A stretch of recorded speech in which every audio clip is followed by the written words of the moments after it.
Hey, what's happening, guys? Welcome to the Dynasty WarZone, the People's Dynasty podcast. On tonight's show, we're going to do a little mock draft.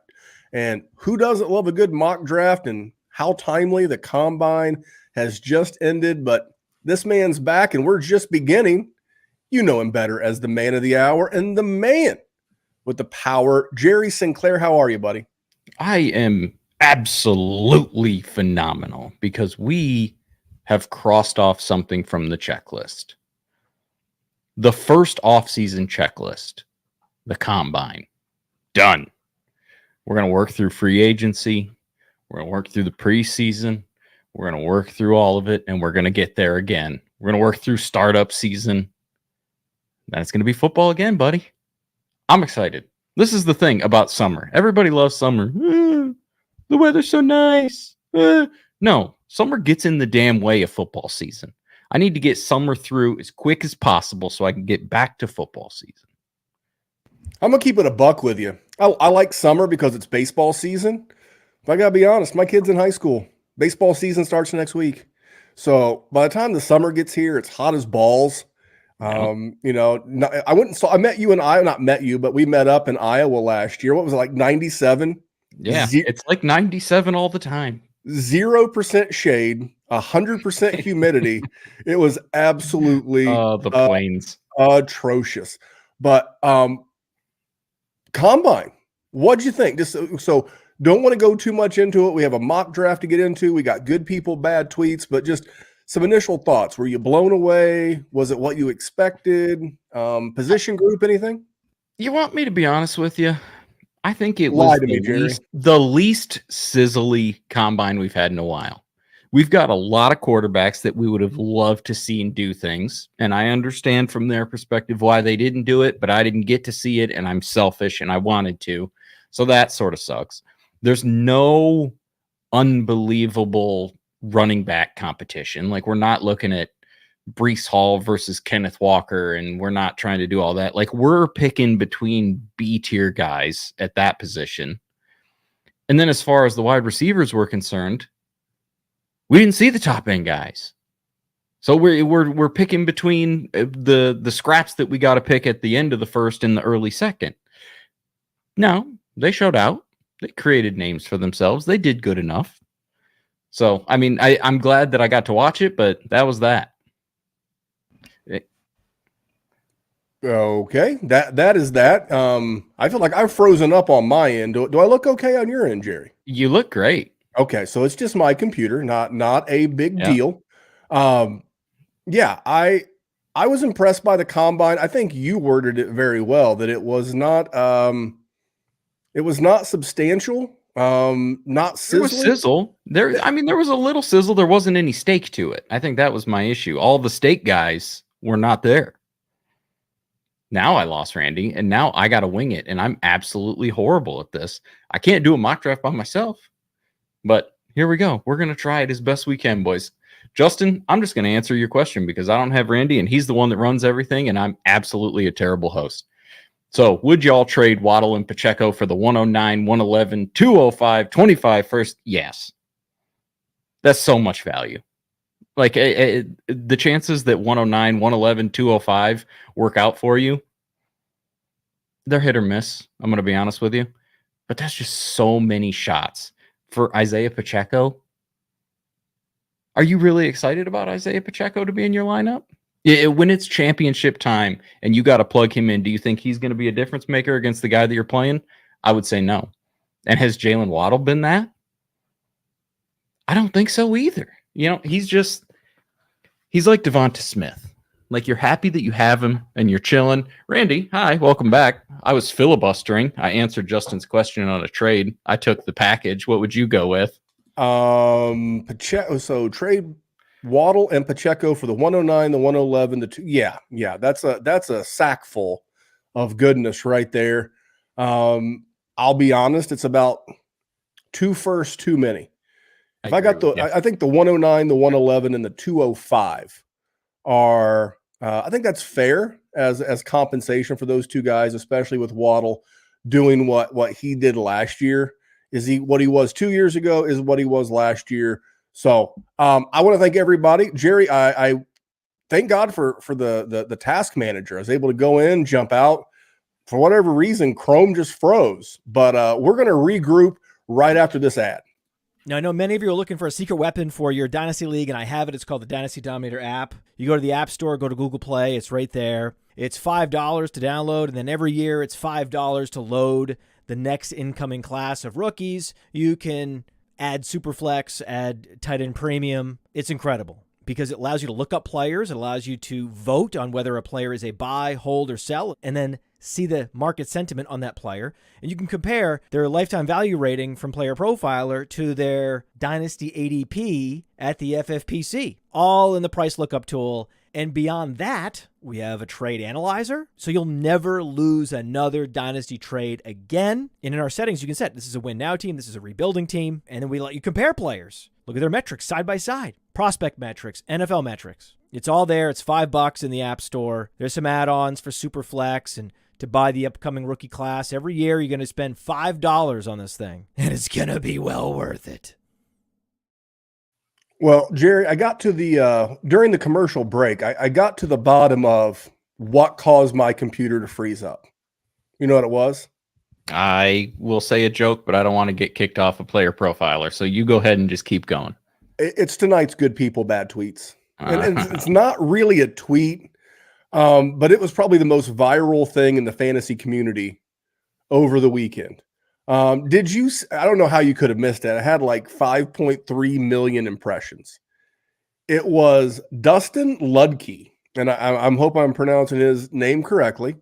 At the Dunnit 13, he went to the combine right here in Indy, and he asked Caleb Williams if he was afraid to compete at the combine. Did you see this? Yeah, I did. What were your thoughts? Because I was like, man. Listen, I mean, it's a little bush league, especially because he had just come to the podium. But as far as a question is concerned, put the dude on his toes. Randy, you've been in management for a long time. Don't tell me you don't got interview questions that make people uncomfortable. And you want to see how he responds to it. I don't hate it. I didn't hate it as much as other people did. Like, I'm never doing it because, like, I'm never just going to be that guy that's just like a cock for no reason. But,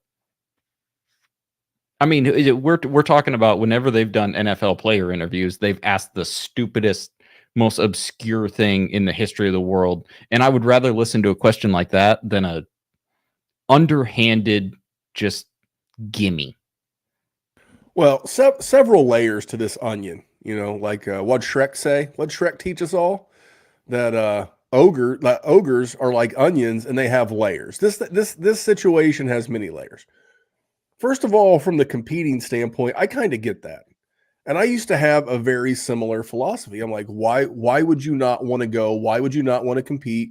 Why would you not want to show how hard you can throw the football, how accurately you can throw the football, how fast you are? Is there anything short of committing a felony that is going to make Caleb Williams go anywhere but 101? No, he's there. That's where he's going. Okay. And the same thing by, you know, just because we're already on the topic, for Jayden Daniels, Drake Maye, Marvin Harrison, Malik Nabers. Their draft capital is locked up. They have already, so whatever that slot pays, whatever the 101 pays, the 103 pays, whatever that pays, they've locked that up. Yeah. Done. All they can do is go out there and drop a stinker, an absolute stinker, and then you go from top 10 to top 20. That costs you millions of dollars. Pulling a hamstring, running the 40, 100 things. So the kid last year, he went to USC and he tore his ACL at the combine. Now, that guy probably went from being like a 3rd round pick to a 7th round pick, but you get the point. There is no upside. I did like Jayden Daniels' reason for not participating. I thought it was pretty slick. Whether it's true or not, I don't know. but he said that he wanted to bring more attention to his teammates at LSU because LSU, they don't get enough attention. I mean, it might as well be he might as well be Malik Willis and Liberty, bringing those nationalized to LSU. God bless you, but at least that felt more genuine. It's true. It was a good answer. It was a great answer. The next thing is a lot of people were up in arms because he was instantly labeled a quote unquote fantasy guy. And this is why and a lot of people were like, this is why they'll never take us serious. Oh, as if this is the reason. We don't give you a plethora of reasons to not take us seriously. I put my finger on it. It's guys who ask questions like this at the combine, and it's not the case. It was one isolated question to a very popular, and like I said, the 101 in the NFL draft is going to be Caleb Williams. It's just what it is. But you have a lot of times you have really smart people like our new old teammate Cody Carpentier back as an official content creator here at Player Profiler. He was at the podium last year and he asked a question that wound up on the Pat McAfee show. Yeah. And then I believe it was 2 or 3 years ago when friend of the show Shane Hallam asked a question that wound up on SportsCenter. And I might have intertwined those, but both of those guys got national attention because they asked great questions. So I'm not going to beat Dustin up too bad as if people haven't beat up on him enough already. But I didn't know how we could do bad people or good people bad tweets and not cover this, Jerry. Yeah, I mean, it was the story for sure. But I didn't hate it. I don't hate it. Like, you're going to ask that over, like, what's your favorite cereal? Like, I don't care. You're wasting my time. Yeah, it was interesting. The virtue signaling of the fantasy community is unmatched. And before we get into the first of the draft, speaking of unmatched, sometimes an unfortunate series of events leads to something really good. And I already mentioned Cody's back with Player Profiler. Josh Larkey's back. What the gang at Player Profiler is doing behind the scenes, and there are things coming that we're not at liberty, at least I'm not, Jerry doesn't even know, but I'm not at liberty to divulge yet. But cool stuff coming from the group here at Player Profiler. Jerry and I could not be more proud to call, Cody a teammate again. Matty Kiwoom, guys, I got sick this weekend and I was going to meet those guys, but you didn't want what I had. But anyway, that is good people. That is bad tweets. We got to give them something from Dana White on this one, Jerry. So I'm looking over the menu. I think I'm going this one. This motherfucker on the planet. Holy shit. You know how fucking stupid you have to be to even think something like that, let alone say it publicly and act like you're fucking serious. I think this one was so big it deserved a double shot of Dana and you White. Love Dana. You know what I love about Dana White? And it's kind of the same thing I like about Goodell, is they don't care what the media says. They don't care. Not wrong. Like Roger Goodell would have retired a long time ago if he did. Like Adam Silver with the NBA, when it comes to the media, he's like bend over and grab your ankles. Tell me who's driving. But Dana White is just going to tell you how it is. That's why Dana White always going to end good people, bad tweets. Well, let's get into this mock draft, man. Yeah. Let's get into this. You want to go 101 or do you want to go 102? It's going to be Caleb. I'll just take it. All right, we're going to talk. We're going to talk about 101 for 8.6 seconds. It's Caleb Williams. He's the quarterback of USC. Randy, who's the second pick? Well, I got to write that down. So there is nothing in a Superflex league that can move Caleb for you. I don't think so. Okay. I mean, listen. It's fair. I don't want to waste time. There's parts of his game that scared me a little bit. I think he backpedals a little bit too much and he doesn't settle in the pocket. And it takes him a long time to throw. But when it comes to just pure talent and arm strength, watching that dude and what he can do, wild. Yeah, I it's funny. I tend to zig where the rest of the public zags. And I didn't really love this guy coming into the season. But now that it feels like everybody else has turned their back on him, it's like I like him more than I did before. I don't know. I agree. He's the 101. You actually said it really well last week. Quarterbacks and Superflex are just such a premium, just absolutely such a premium. And that's why I'm going to go one here myself. And this could change. This is TBD. But if you're taking notes at home, this is your first Memphis guy of the year. And for me, that's Drake Maye. Now, if Drake Maye winds up going to New England, I may have to drop him to 103, but this is my guy. 6'5", more mobile than you think. I think he had 800 yards rushing one year at North Carolina. I would love to see him in Washington with Terry McLaurin and Jahan Dotson and Brian Robinson and maybe improve the offensive line in a Cliff Kingsbury offense. For right now, that's my 102. I can understand why you'd want to go Marvin Harrison. I can understand why you'd want to go Jayden Daniels. But for me, because it's my guy and I can do whatever the hell I want, I'm going Drake Maye, Jerry. That's fair. And listen, if I had your pick, I would have gone Jayden Daniels. So I'm going to go Jayden Daniels 103. But Jerry, Marvin Harrison Jr. is on the board still. Why are you passing on Marvin Harrison Jr.? Because it's the Superflex draft, man.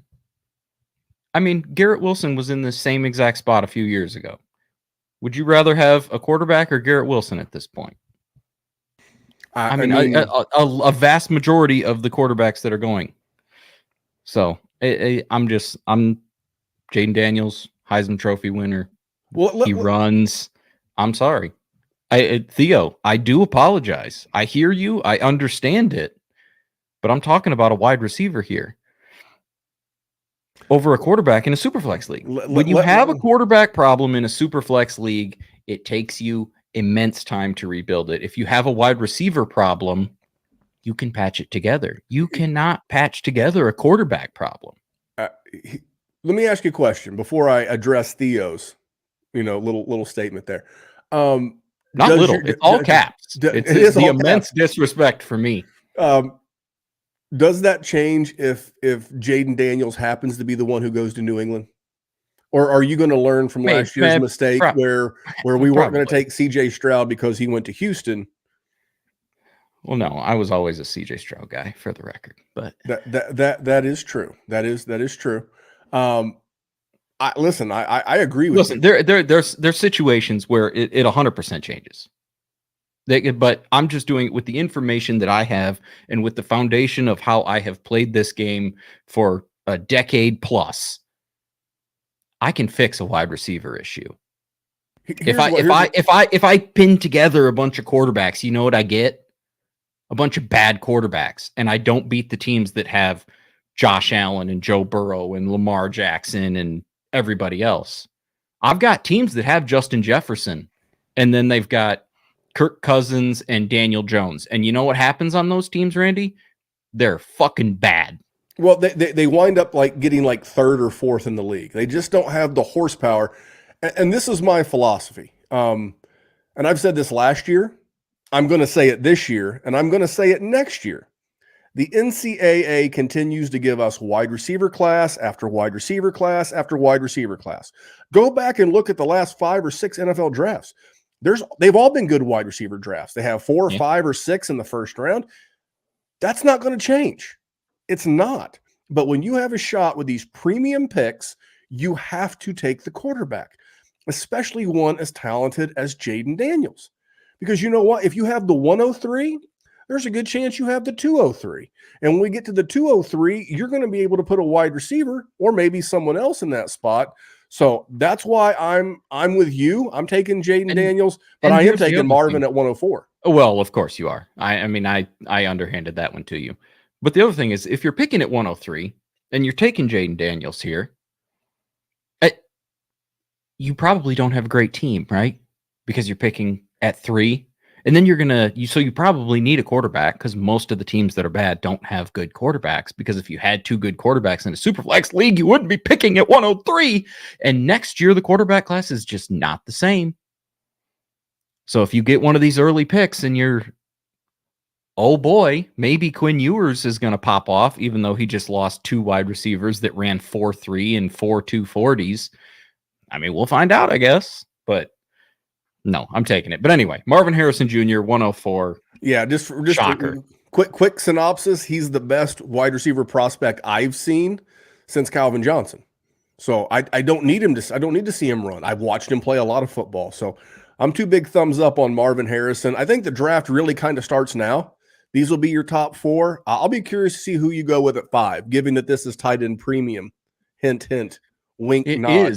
It is a wink, nod, and I will wink, wink, nod, nod, set you up perfectly for your pick at 106 because I'm not going Brock Bowers. I'm going to go with Malik Nabers. The thing with early first round tight ends is the value that it takes for you to pick them usually does not pay off in production. Yes, this is a counter argument to my quarterback argument. If you're in a tight end premium league and you have a tight end problem, it is sort of hard to match it up, especially if you have to start 2. Randy, we are in our league. It is a 2 tight end premium, and I have poopy tight ends, and I have been struggling because of it. Randall, on the other hand, has good tight ends, and ready for it, his team is good. But it seems like they offer you nothing but disappointment more times than not. TJ Hawkinson worked out. Kyle Pitts did not. It took Evan Ingram some time to work out. It took David Njoku like 7 years to work out. OJ Howard never worked out. Noah Fant never worked out. It happens. And I hear about a generational tight end every single year. And while I think Brock Bowers is absolutely the pick at 106, I'm not taking him over Malik Nabers 9 out of 10 times. That's a 90-10 pick for me. Well, we call this handing your teammate a hot one. At the 106, you've handed me a hot one. I will say, if I'm in a league like this and I am in this situation and I am choosing, I'll tell you who I would have potentially had here. And I'm between Rome Adunze and Brock Bowers. Today being tight end premium, I'm going to take Brock Bowers. But I reserve the right to take Rome Adunze in a future draft if he gets drafted to a team in a spot that I really like. Like if for some crazy beyond conceivable notion that he goes to the Chargers at 5, I can't ignore that. But for now, because of the scarcity of the position, the success that tight ends have had younger, I mean, we saw Laporta last year. We saw year 2, Trey McBride. I'm going to take Brock Bowers. I have to.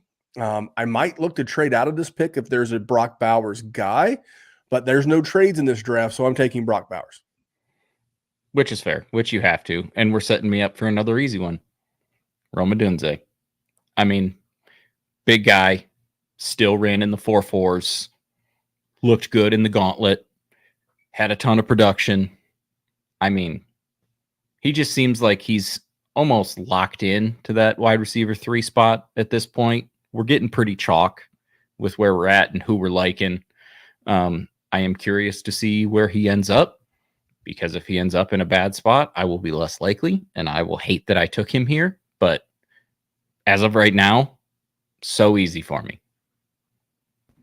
Yeah, this is where the 108 is where the draft is going to start in tight end premium.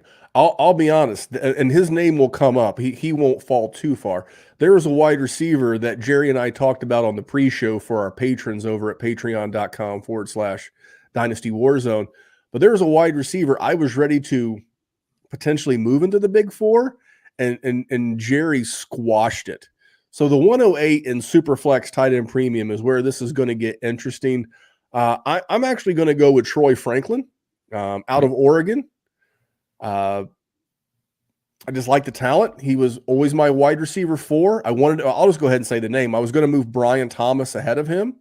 When we get to Brian Thomas, you can also gently let all these people down.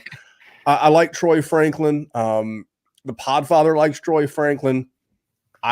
That's my pick at 108. What are your thoughts on Franklin, and who's the 109? Yeah, I mean, I like Franklin. I think this is another one of those chalk picks that that's what we're going to stick with. I mean, he's the guy that I think can drop the furthest.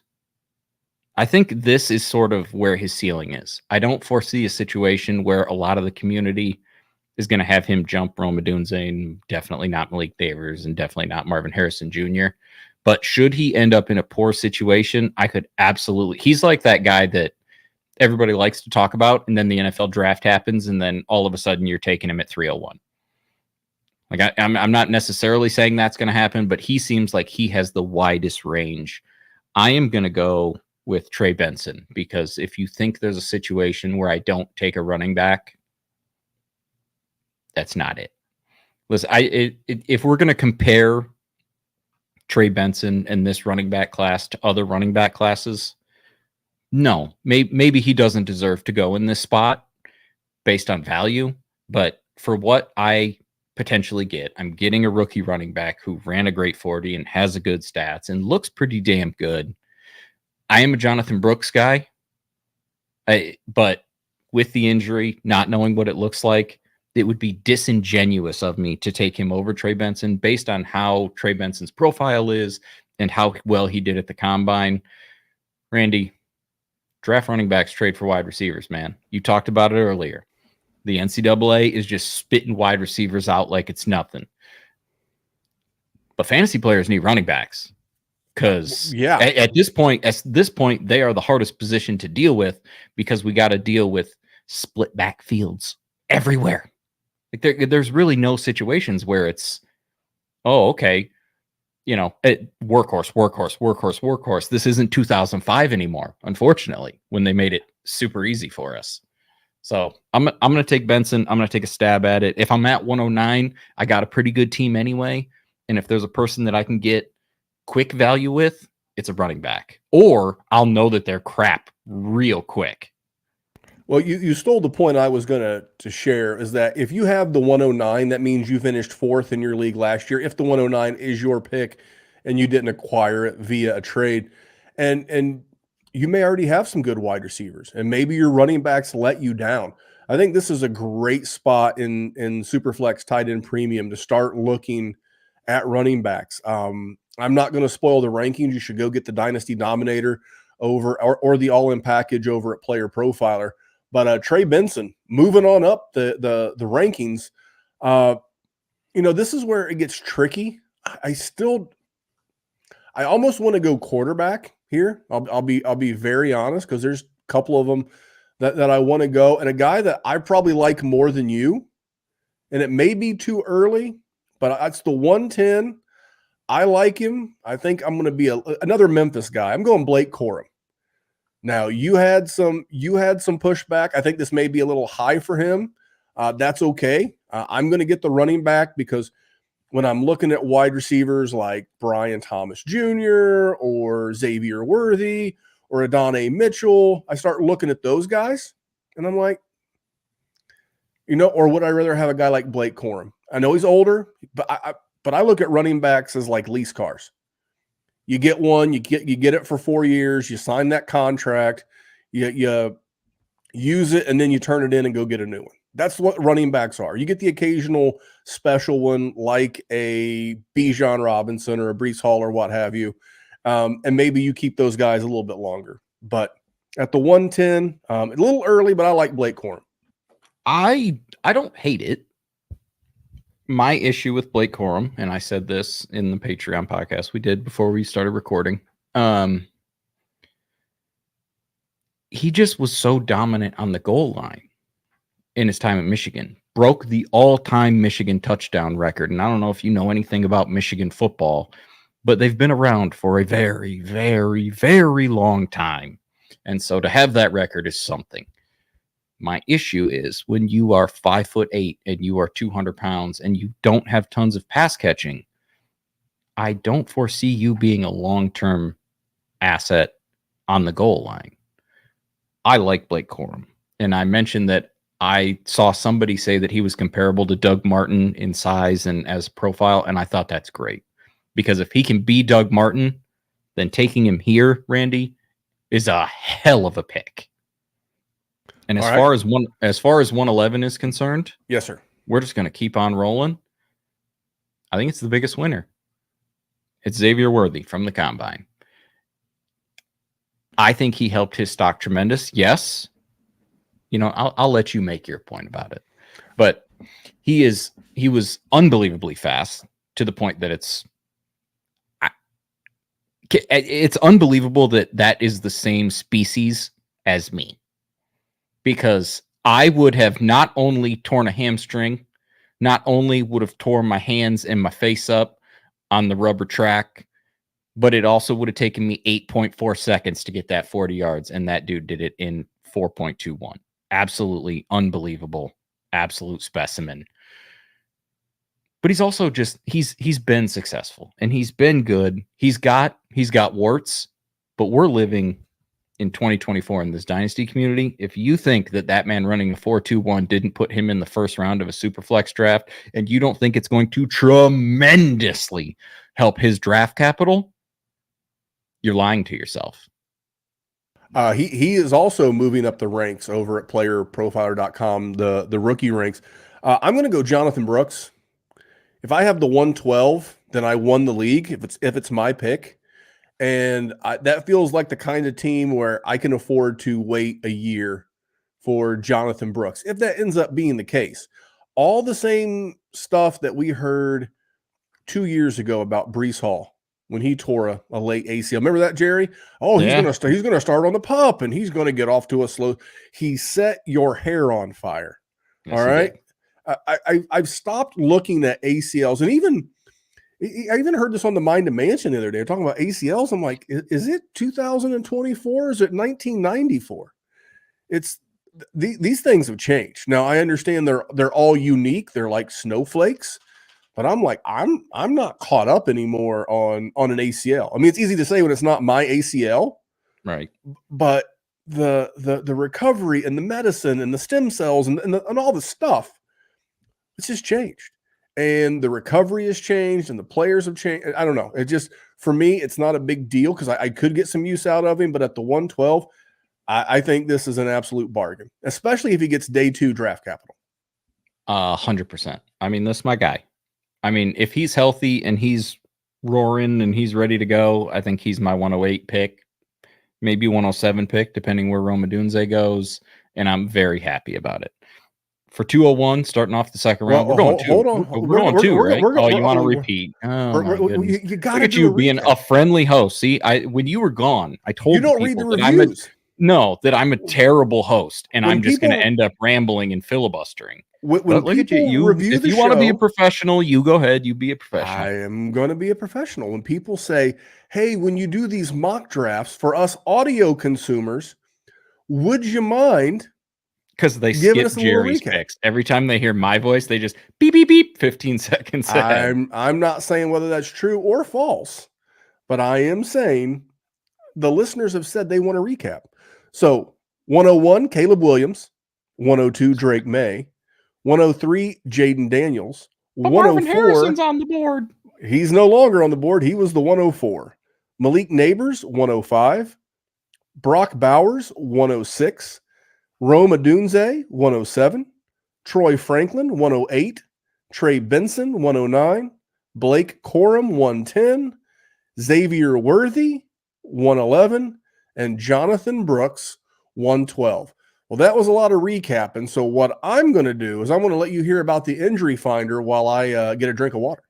Now, as we at Player Profiler have become a full-blown machine learning company, the crowning achievement has to be the injury finder. We're now taking BMI data and injury history data and assigning a probability that a player is injured on any given touch. And not only can you see a player's fragility rating, their injury risk, we also have analysis from professional physical therapists breaking down all the major players that underwent surgery last year and what their rehabilitation looks like heading into 2023. There's a tool to compare players. There's a database where you can say, show me all the foot injuries, show me all the severe injuries, show me all the injuries requiring surgery. It provides you the key market intelligence to know what is the difference in probability that player X versus player Y will miss games this year. It's great for fantasy football, and it also just satisfies your curiosity as a fan. Go to the App Store, go to Google Play, download it. It's $5 every year just to reload the latest injury predictions and fragility ratings. The 2023 data is live now. Open your phone and get smarter. There you go. Little injury finder. Well, Jerry, you were so ready to shoot that 201 shot. Take your shot. We're going quarterback. We're going Bo Nix. Oh, Jerry, JJ McCarthy was just there. What about Michael Penix, Jerry? Listen, Bo Nix has been relevant in what seems like the last 84 years of college football. He played 5 full seasons as a starting quarterback. He bounced around from the Pac-12 at Oregon, and he started at Auburn in the SEC, and he's been successful. But not only has he been successful, but he's gotten progressively better. Now, in his 2 years at Oregon, he took a major jump, but what he's never been is mistake prone. Let's look at his interception numbers, shall we? So he played 5 seasons, 6.7373. That's pretty good, Randy. That's a guy that doesn't do a lot of nonsense. So then you think, okay, maybe he just doesn't take risks, right? And at his time at Auburn, you would be right. 16, 12, and 11 touchdowns. Ew. Right? That doesn't tickle my nipples at all. But then he gets to Oregon, which is Oregon, and slightly known for offense, where he went 29-7, and then this season, bro had 45 touchdowns and 3 interceptions for 4,500 yards, 77% completion percentage. And I get that guy at 201, I'll do that. Listen, this is a situation where Penix, Bo Nix, or JJ McCarthy could absolutely be in this spot, depending on where they end up and who the assets are that they have to throw to. But as of right now, I'm going to take Bo Nix. well, I was bummed. That was going to be my next pick at the 202. Have you heard of famous football coach? He coaches American football, or used to. He's currently retired. Bill Parcells. Yeah. Have you ever heard of his play. won a Super Bowl or two? Have you ever heard of his 4 guidelines for drafting a QB? I do not know them. Okay, well, it needs to be a senior, which Mr. Nix checks. A graduate, which I believe Mr. Nix is going to check. At least a 3-year starter. Must have won 23 games. Check. You know who was mentored under the Bill Parcells tree? I don't. Sean Payton. Mm. And I could see where they sign a Gardner Minshew, a Sam Darnold, one of those 2nd or 3rd tier free agent quarterbacks, and then draft a guy like Bo Nix and potentially redshirt him for some or half of the year. I really wanted Bo Nix. I'm bummed. I'm going to go JJ McCarthy. I think he's super young, incredibly talented, and I hope he gets that exact same kind of on-ramp that I just mentioned for Bo Nix. I would love for him to go to the further he goes in the draft, the more likely he goes to a good team. And I would love for him to go to a team like the Raiders, where I guess he could quote unquote compete with the guy from Purdue, Aiden O'Connell, something like that. For me, you mentioned it earlier. It's super flex. You got to get your QBs, and if he gets 1st round NFL draft capital, yeah, are you maybe going to get like another Daniel Jones or worst case scenario Sam Darnold? Yeah, sure, possible.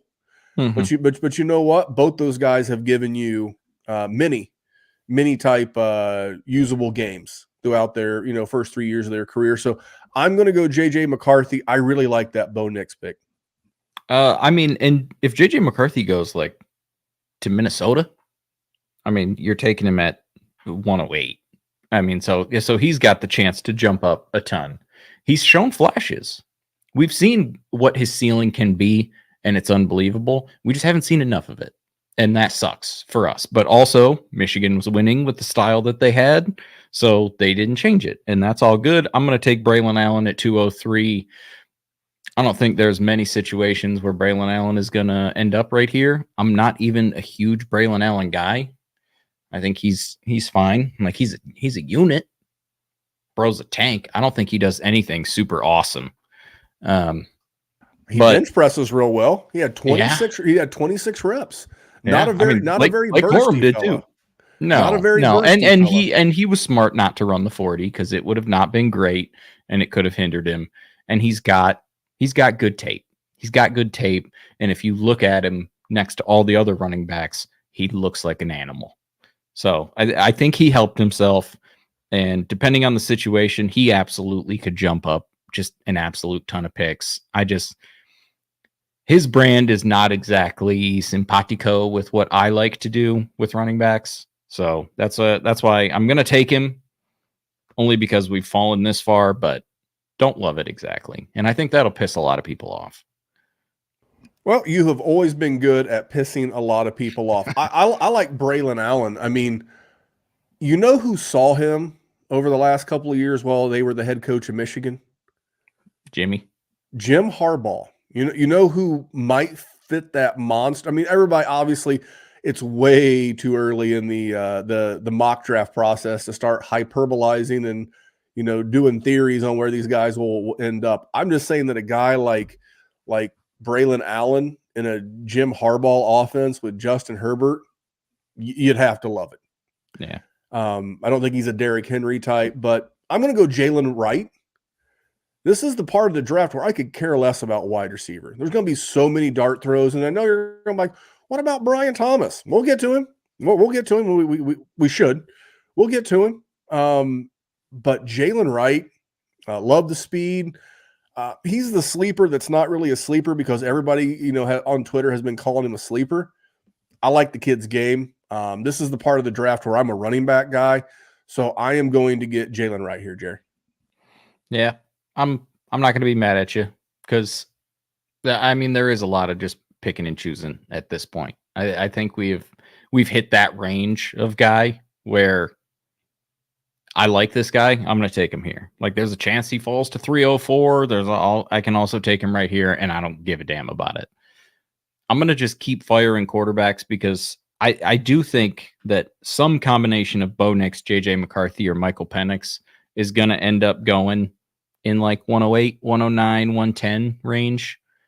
And so I don't want to let them fall too far because I think they're all good enough.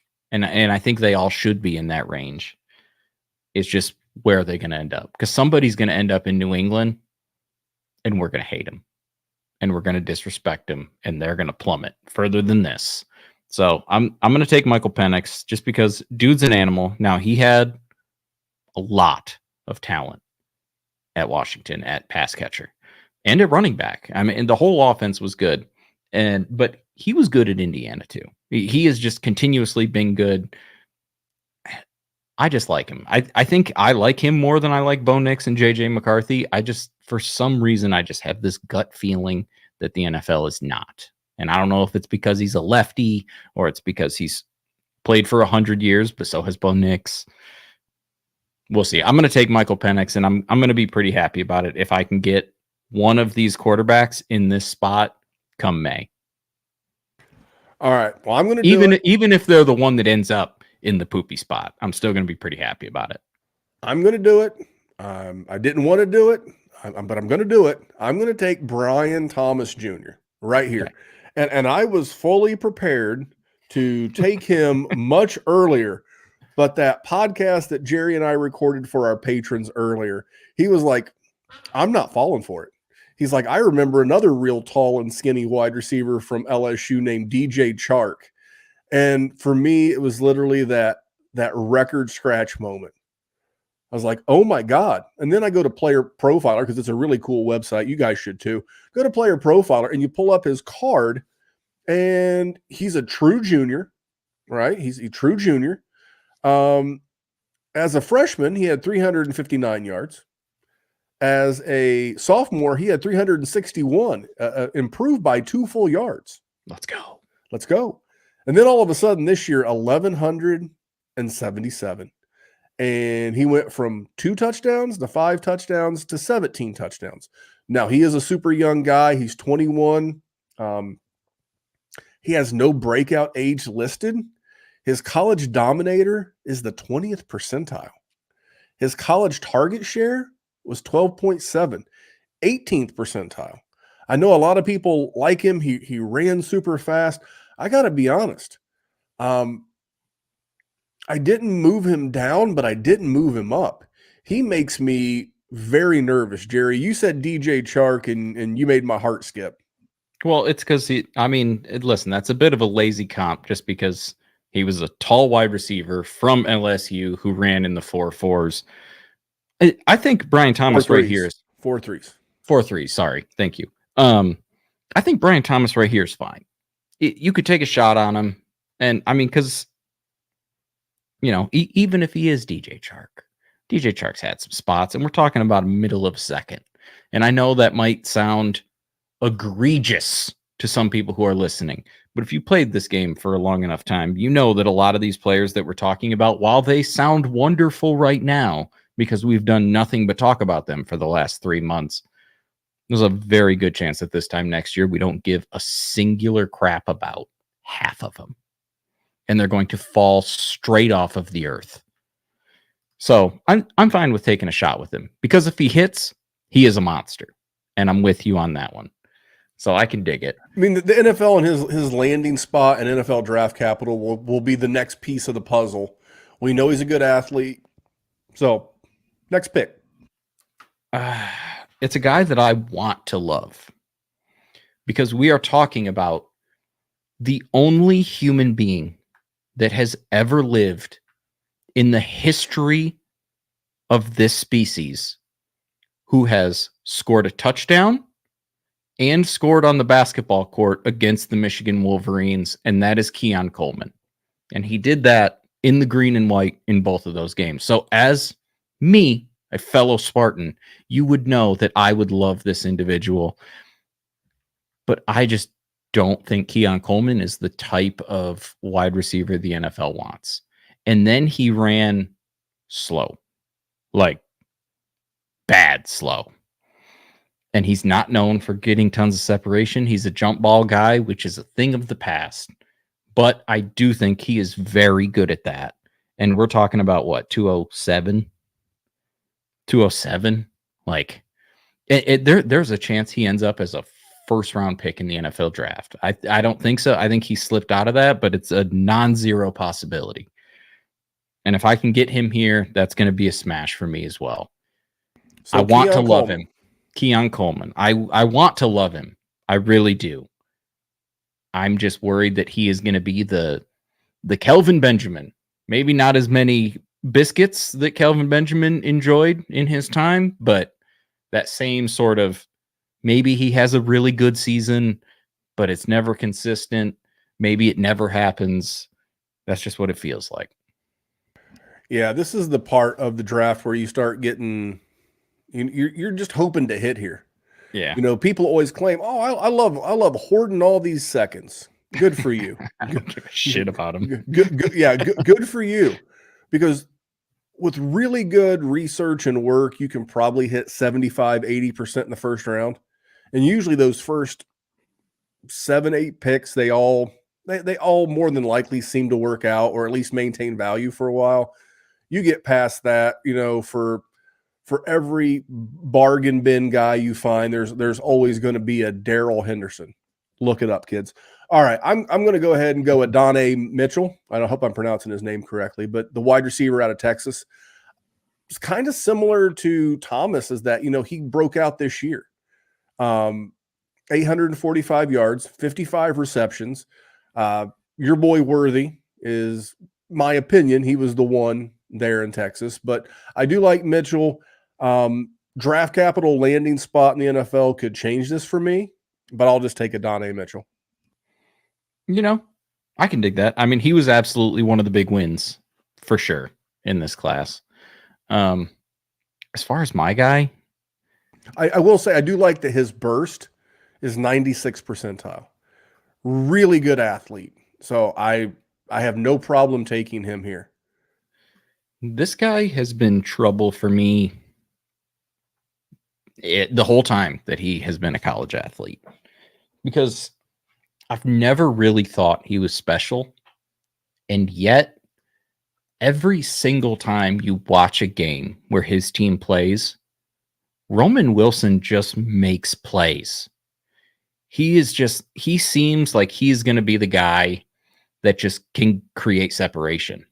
And if there is something about the NFL in 2024, it's the guys that can create a little bit and give their quarterback just that millisecond to get him the ball.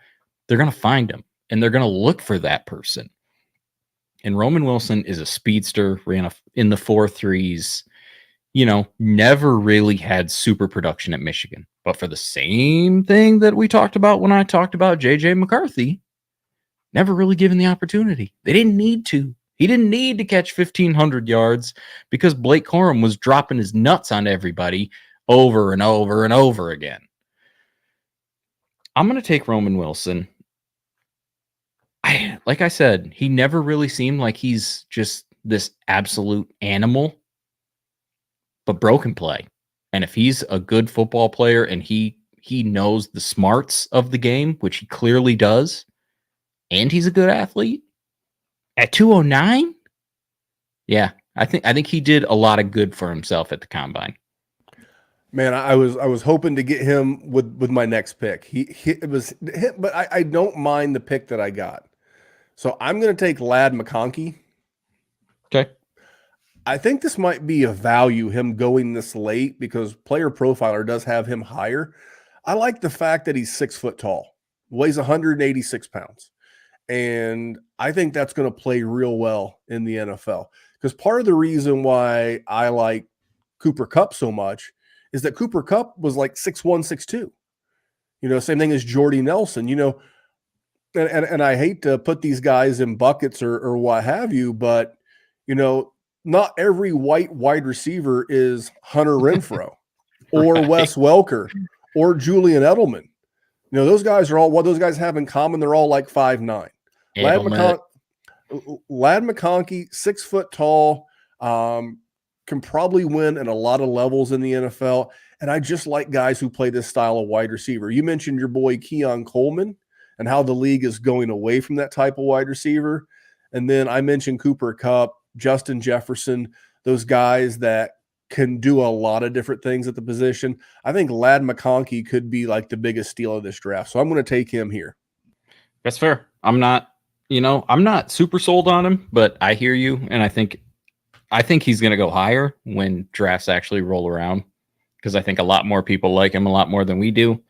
I'm going to take MarShawn Lloyd just because I like running backs, and I'm going to take as many shots as I can, because I don't know which one of these guys is going to pop off, but we are going to have a player or two that gets drafted into a situation, or they've got a Cam Akers in front of them who's just never going to be the guy, and they're going to just truck them, and they're going to take a spot. And while MarShawn Lloyd was never really the guy at USC or South Carolina, I think he was before then. 5'9", 220, runs a 4.4 40, was productive enough, got some pass catching opportunities. Yeah. At 211, yep, absolutely. Even if he ends up being Roschon Johnson, and I'm just sort of hoping, oh, give me the opportunity, please. That's still got value. And if I have that same exact value, like Roschon has value right now, and he has done absolutely zero in the NFL. So I'm going to take the running back here. Well, that's hurtful, but the comments on Roschon are what's hurtful. So I do appreciate you being honest and keeping it real. I'm excited to get this guy at the 212. So for those of you keeping score at home, the 3 Memphis guys in this draft this year, we got Drake Maye, we got Blake Corum, we got Malachi Corley. I like this dude. I love watching him play football. I like the fact that he had, as a freshman, he only played in 3 games, but the following 3 years, 73, 101, 79 receptions. Touchdowns, 7, 11, 11. Now, it was Western Kentucky. It wasn't exactly LSU. But, man, I just like this guy's game. And the more I watch him, the more I like him. And I don't want to go as far as to say Debo. I think he might be a little bit of a better route runner and true pass catcher than Debo. That might be blasphemy because Debo has been nothing but successful in the NFL. But 5'11", 215, that's thick. That's thick as peanut butter oatmeal, Jerry. And I like Malachi Corley. I've mentioned it in our group chat that he's going to be one of my guys. So I'm thrilled to get him with the last pick of the second round. This boy said thick as peanut butter. That's wonderful. Peanut butter oatmeal. Oh, peanut butter oatmeal. All right. That is thicker. I'll give you that. I mean, I like him too. And here's the thing. I actually like guys. Some people like to hit off on the guys. I'm just going to cut that out. I like guys. Damn it.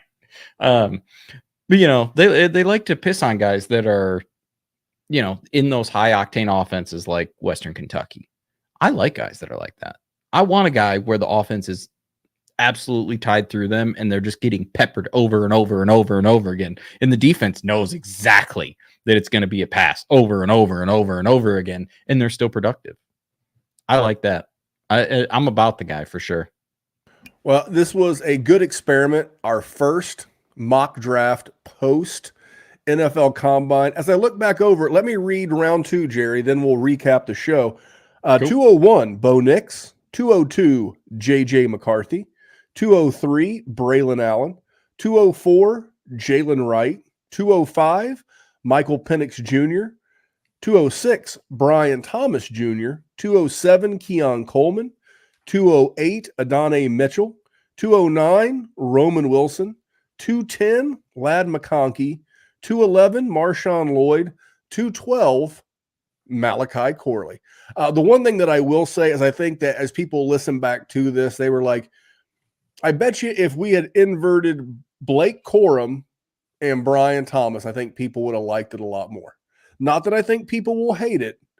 I just, you put some trepidation in my mind as it relates to Brian Thomas, but I do like it. And if I screw you in the long run, I do apologize. I really do. But here's the thing. I don't care what anybody else says. You know, because here's the thing. About you. We have played, what do you got? 25-ish leagues? Oh yeah, at least. I mean, we have 20. We're getting ready to start Patron 19 like this week. I think I'm at like 24 or something. And we've played for about 10 years or so in this game. 8, 9, 10 years you've been playing Dynasty? Oh, I've been playing Dynasty for longer than that. I'm old. You can just say I'm old. I mean, that's fair. I think mine was 2014. I think that was my first team. I played Keeper before that. So, and it was like a 3 position. So I've been playing fantasy for a long time. That's what I mean, which means we've made a lot of mistakes. And we have learned the mistakes that we need to avoid. And here's the thing, what I have fallen for before. I want you guys to know this. If you have not been in this game long enough, there was a point when not only was Baker Mayfield just being argued over that he was QB2 overall in Superflex leagues, and Allen Robinson was wide receiver 2 behind Odell Beckham Jr. at one point. And I want you to know that none of that ever worked out. And so not listening to that nonsense. And that offseason, Randall, we did a lot of arguing, saying how nonsensical that was. So don't trust everybody. Don't trust us entirely. Use us. Use us as a tool. Use what we have done and our arguments and make your own. And use the people that we have and use it as a baseline so that you can determine which sort of range you think players are going to end up in. Because here's the thing. I have made mistakes. You have made different mistakes. And if you know something that has made you better because of that mistake, my friend, use it. Yeah, and you mentioned it earlier as well. 2 things, actually. One, this is just a piece of the puzzle. Yes. This is just a piece of the puzzle. I think the biggest piece of the puzzle is where the NFL draft capital comes from. Where do these guys go? And here's the thing. You're going to hear a lot for you smart dozens and dozens and dozens of people in the live chat with us. First of all, thank you. You're going to hear opinions you disagree with. But instead of getting mad and instead of getting angry or chalking this person up as a bozo, a very Jerry Sinclair word, instead of doing that, don't get mad. Don't call them a bozo. Just ask why. What are they seeing that I'm not? What is their perspective? And it makes you a better Dynasty gamer, and you can do this in anything, But when you hear an opinion you disagree with, just take the part of it and be like, why? Always ask why. Why are they saying that? Jerry and I don't say things for clicks. There's enough people that do things for clicks. We say things because Jerry mentioned it. We've been playing this game for a long time. We've seen some things. And that's what I love about being here at Player Profiler. We meet new people every year. They're new to the show. Maybe they're just starting to spend more time with us. But whether it's me or Cody or Matty Kiwoom or the Podfather or Theo or whoever, if you don't agree with their take, just ask yourself why. We'll get into that more as we get in the offseason. So, Jerry, what I think we do next week, because next week will be the day before legal tampering. That's actually a thing. Legal tampering. So next Monday, the 11th. Do you think they'll tamper before legal tampering? I bet they do. I think there was a shit pile of tampering going on in Indianapolis this past weekend. I bet there was. The big thing is, and I'm going to be very insufferable when Justin Fields gets traded.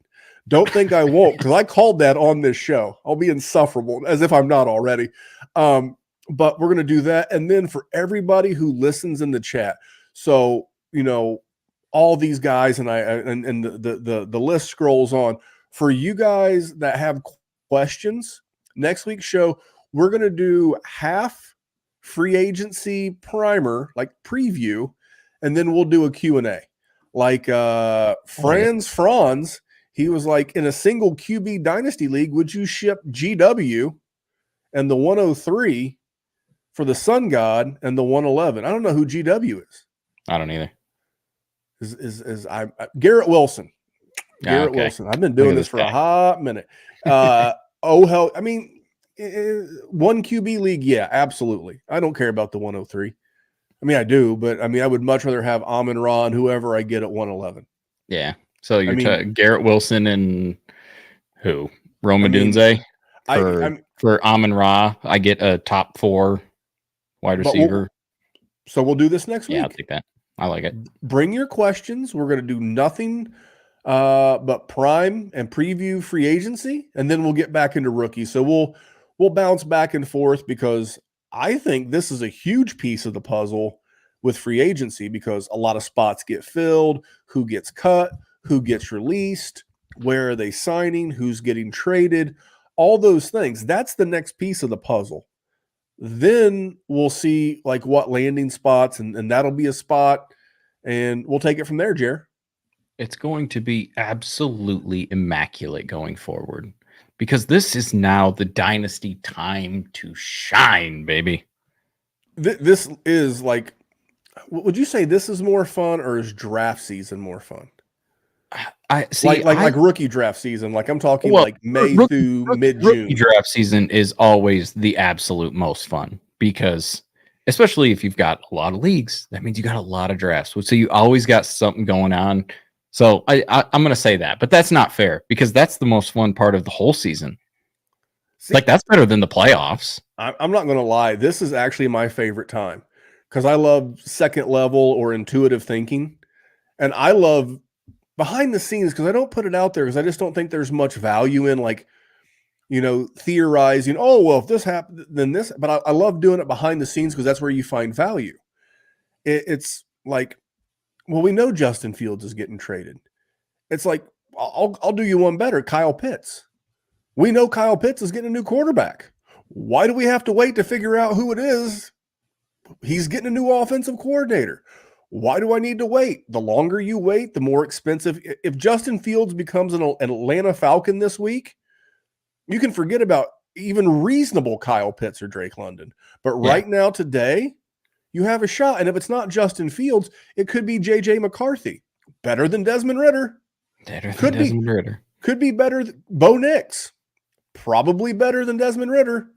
He's going to get a QB upgrade. So that's why I love this time of the year. I love trying to put this puzzle together without all the pieces and try to get like a clear vision, because I think that's where the value is. Yeah, it's a mean puzzle to put together. You know, there's no picture. You don't get a picture. Yeah, maybe you get a little bit. And it's a no edge no edge, no picture puzzle, and you got to try and do your best. But not a big puzzle. I like rookie drafts. You know why? Because I'm me, and I have the attention span of a pine cone. Oh, click button, get player, and then I get to have them, and it's great. Well, it was great doing a podcast with you. 2 in a row. Glad they gave you a day off to enjoy some nice weather. We'll do another one next week, and we'll be talking about free agents and taking your questions. We'll do a Q&A. But until then, on behalf of that man, that is Jerry Sinclair. You can follow him at JerrySindDWZ. You can follow me at DWZ Memphis. And remember, here at the Dynasty Warzone, we're just trying to make the world a better place for fantasy football. We'll see you next week, guys. Thank you. Hey, I want to thank you for being part of this broadcast. If you have any thoughts on it, leave a comment. If you enjoyed it, make sure you leave a like. And if you want to see more shows on the Player Profiler channel, subscribe to it. That's how we know you want more.